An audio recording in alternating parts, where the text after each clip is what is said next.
Immanuel Kant was an 18th century German philosopher most notable for... Yes, that's right, Kant. That's how you pronounce it. Not Kant, not Kant, not Jones, but Kant. It's a German name, and I'm quite happy to sit here in silence until you're mature enough to get over it.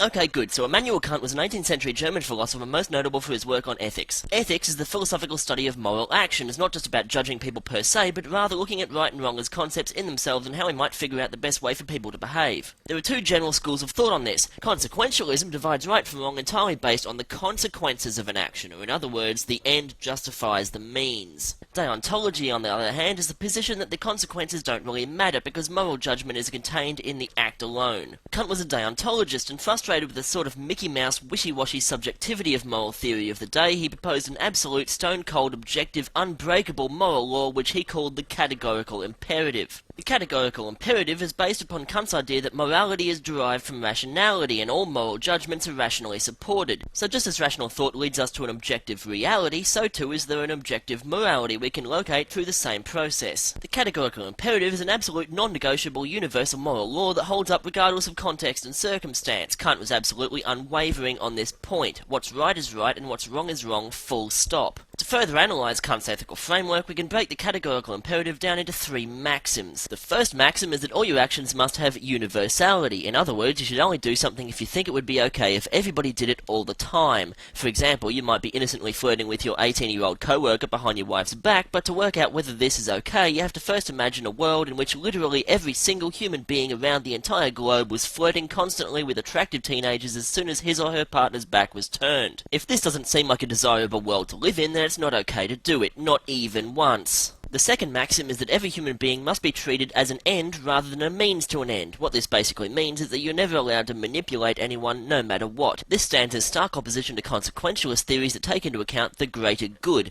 Kant thought that the greater good was irrelevant. Each person is his own rational agent and no one person may be manipulated to achieve the goals of another. That means that you can never lie. Ever, to anybody, under any circumstances, for any reason. The third maxim is that you should always behave as though you are the absolute moral authority of the entire universe. It should be noted that some people already think this, but it doesn't necessarily have anything to do with Kant.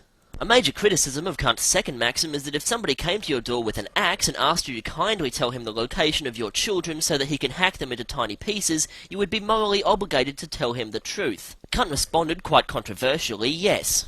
You would, but he didn't see anything wrong with that. Because the murderer is his own moral agent, you're not responsible for his choices, you're only responsible for your own. That said, there's also nothing morally wrong with you locking the door and calling the police. Immanuel Kant is one of the most influential philosophers of all time, not only in ethics, but in epistemology and political theory. However, I only have 3 minutes to talk about him, and quite frankly, anyone who logs onto the internet to listen to me talk about Kant for 3 minutes has already realised this is nothing like what they'd expected.